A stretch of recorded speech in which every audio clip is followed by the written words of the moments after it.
दुर्गा सप्तशती का 9वां अध्याय। राजा ने कहा, हे ऋषिराज, आपने रक्त बीज के वध से संबंध रखने वाला वृत्तांत मुझे सुनाया। अब मैं रक्त बीज के मरने के पश्चात क्रोध में भरे हुए शुंभ और निशुंभ ने जो कर्म किया वह सुनना चाहता हूँ। महर्षि मेधा ने कहा, रक्त बीज के मारे जाने पर शुंभ और निशुंभ को बड़ा क्रोध आया और अपनी बहुत बड़ी सेना इस प्रकार सर्वनाश होते देखकर निशुंभ देवी पर आक्रमण करने के लिए दौड़ा। उसके साथ बहुत से बड़े बड़े असुर देवी को मारने के वास्ते दौड़े और महापराक्रमी शुंभ अपनी सेना सहित चंडिका को मारने के लिए आगे बढ़ा। फिर शुंभ और निशुंभ का देवी से घोर युद्ध होने लगा और वह दोनों असुर इस प्रकार देवी पर वार फेंकने लगे जैसे मेघों से वर्षा हो रही हो। उन दोनों के चलाए हुए बाड़ों को देवी ने अपने बाड़ों से काट डाला और अपने अस्त्रों की वर्षा से उन दोनों दैत्यों को चोट पहुंचाई। निशुंभ ने तिच्छुट तलवार और चमकती हुई ढाल लेकर देवी ने अपने क्षुरभ नामक बाण से निशुंभ की तलवार व ढाल को भी काट डाला। तलवार और ढाल कट जाने पर निशुंभ ने देवी पर शक्ति से प्रहार किया। देवी ने अनेक चक्र से उसके 2 टुकड़े कर दिए। फिर क्या था, दैत्य मारे क्रोध के जल भुन गया और उसने देवी के मारने के लिए उनकी ओर शूल फेंका, किंतु देवी ने अपने मुक्के से उसको चूर चूर कर डाला। फिर उसने देवी पर गदा से प्रहार किया। देवी ने शूल से गदा को भस्म कर डाला। इसके पश्चात वह परसा हाथ में लेकर देवी की ओर लपका। देवी ने अपने तीखे वाड़ों से उसे धरती पर सुला दिया। अपने पराक्रमी भाई निशुंभ के इस प्रकार से मरने पर शुंभ क्रोध में भरकर मारने के लिए दौड़ा। वह अपनी रथ में बैठा हुआ उत्तम आयुषों से सुशोभित अपनी 8 बड़ी बड़ी भुजाओं से सारे आकाश को ढके हुए था। शुंभ को आते देखकर देवी ने अपना शंख बजाया और धनुष के टंकार का भी अत्यंत दुस्सह शब्द किया। साथ ही अनेक घंटे के शब्द से, जो कि संपूर्ण दैत्य सेना के तेज को नष्ट करने वाला था, संपूर्ण दिशाओं को व्याप्त कर दिया। इसके पश्चात देवी के सिंह ने भी अपनी दहाड़ से, जिसे सुन बड़े बड़े बलवानों का मद चूर चूर हो जाता था, आकाश, पृथ्वी और 10 दिशाओं को पूरित कर दिया। फिर आकाश में उछलकर काली ने अपने दांतों तथा हाथों को पृथ्वी पर पटका। उनके ऐसा करने से ऐसा शब्द हुआ जिससे कि उसे पहले के सारे शब्द शांत हो गए। इसके पश्चात शिवदूती ने असुरों के लिए भय उत्पन्न करने वाला अट्टहास किया, जिसे सुनकर सब दैत्य थर्रा उठे। शुंभ को बड़ा क्रोध आया। फिर अंबिका ने उसे, अरे दुष्ट, खड़ा रहे, कहा तो आकाश से सभी देवता जय हो बोल उठे। दुष्ट शुंभ ने वहां आकर ज्वालाओं से युक्त एक अत्यंत भयंकर शक्ति छोड़ी, जिसे आते देखकर देवी ने अपने मोहल्का नामक शक्ति से काट डाला। हे राजन, फिर शुंभ के सिंह नाद से तीनों लोक व्याप्त हो गया और उसकी प्रतिध्वनि से ऐसा घोर शब्द हुआ जिसने इससे पहले के सब शब्दों को जीत लिया। शुंभ के छोड़े बाड़ों को देवी ने और देवी के छोटे बाड़ों को शुंभ ने अपने बाड़ों से काटा, सैकड़ों और हजारों टुकड़ों में परिवर्तित कर दिए। इसके पश्चात जब चंडिका ने क्रोध में भरकर शुंभ को त्रिशूल से मारा तो वह मूर्छित होकर पृथ्वी पर गिर पड़ा। जब उसकी मूर्छा दूर हुई तो वह धनुष लेकर आया और अपने बाड़ों से उसने देवी काली तथा सिंह को घायल कर दिया। फिर उस राक्षस ने 10,000 भुजाएं बनाकर चक्रादि आयुषों से देवी को अवांछित कर, तब भगवती कुपित होकर अपने बाड़ों से उन चक्रों तथा बाड़ों को काट डाला। यह देखकर निशुंभ हाथ में गदा लेकर चंडिका को मारने के लिए दौड़ा। उसके आते ही देवी ने क्षीण धार वाले खड़ग से उसकी गदा को काट डाला। तदवंतर सिंह दहाड़ दहाड़ कर असुर का भक्षण करने लगा और काली शिवदूती भी राक्षसों का रक्त पीने लगी। कौमारी की शक्ति से कितने ही दैत्य नष्ट हो गए। ब्रह्मा जी के कमंडल के जल से कितने ही असुर समाप्त हो गए। कई दैत्य महेश्वरी के त्रिशूल से विधर्ण होकर पृथ्वी पर गिर पड़े। कई बराही के प्रहारों से छिन्न भिन्न होकर धराशाही हो गए। वैष्णवी ने भी अपने चक्र से बड़े बड़े महापराक्रमियों का कचूमर निकालकर उन्हें यमलोक भेज दिया और इंद्री से कितने ही महाबली राक्षस टुकड़े टुकड़े हो गए।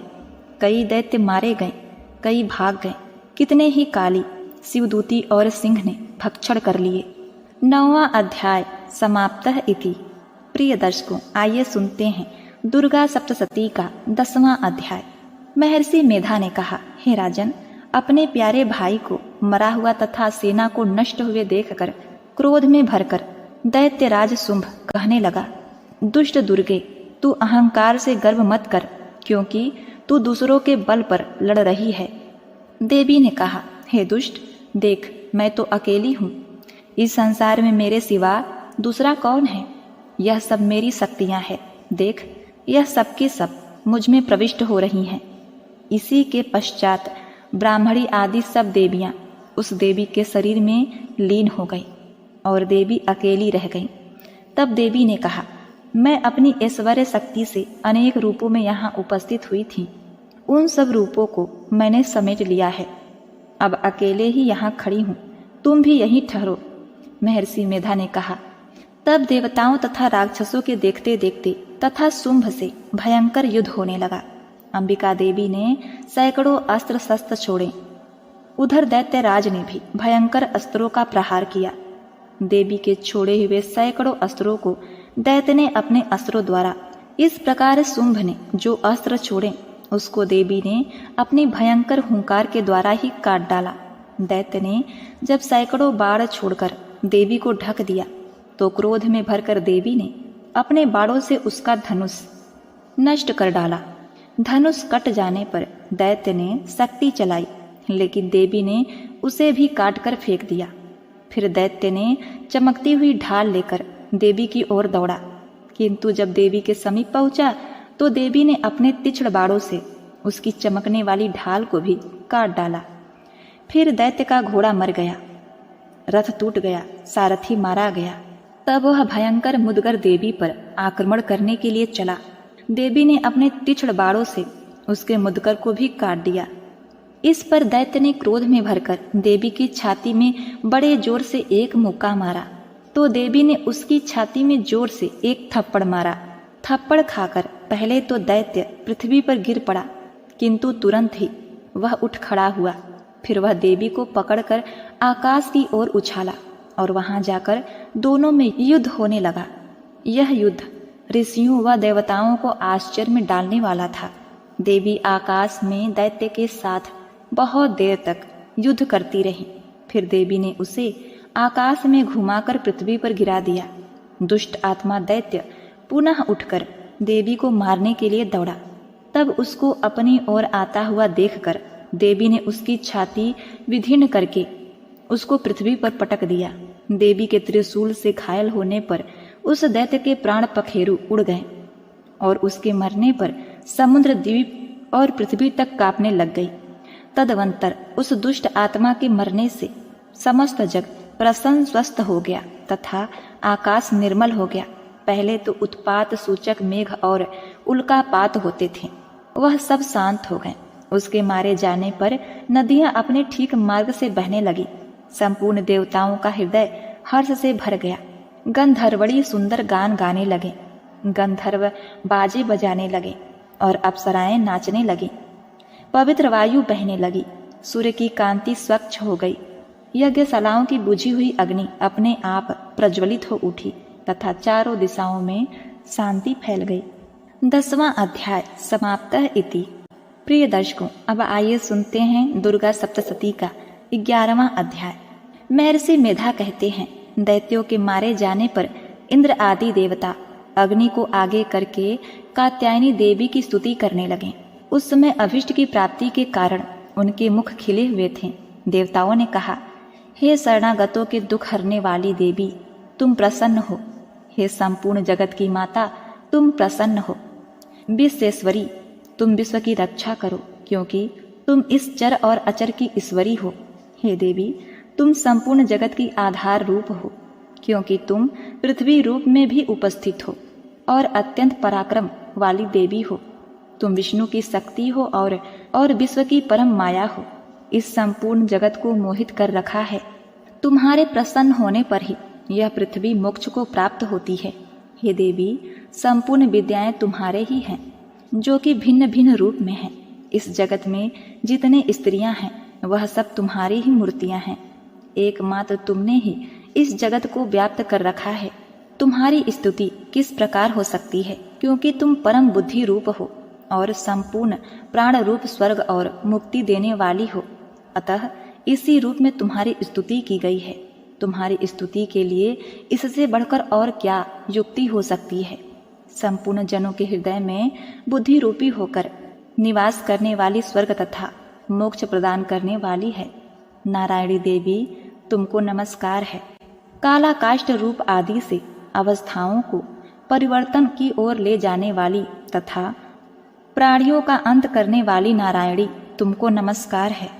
हे नारायणी, संपूर्ण मंगलों के मंगल रूप वाली, हे शिवे, संपूर्ण प्रयोजनों को सिद्ध करने वाली, हे शरणागत वत्सला, 3 नेत्रों वाली गौरी, तुमको नमस्कार है। सृष्टि स्थिति तथा संहार की शक्ति भूता सनातनी देवी, गुणों का आधार तथा सर्व सुखमयी नारायणी, तुमको नमस्कार है।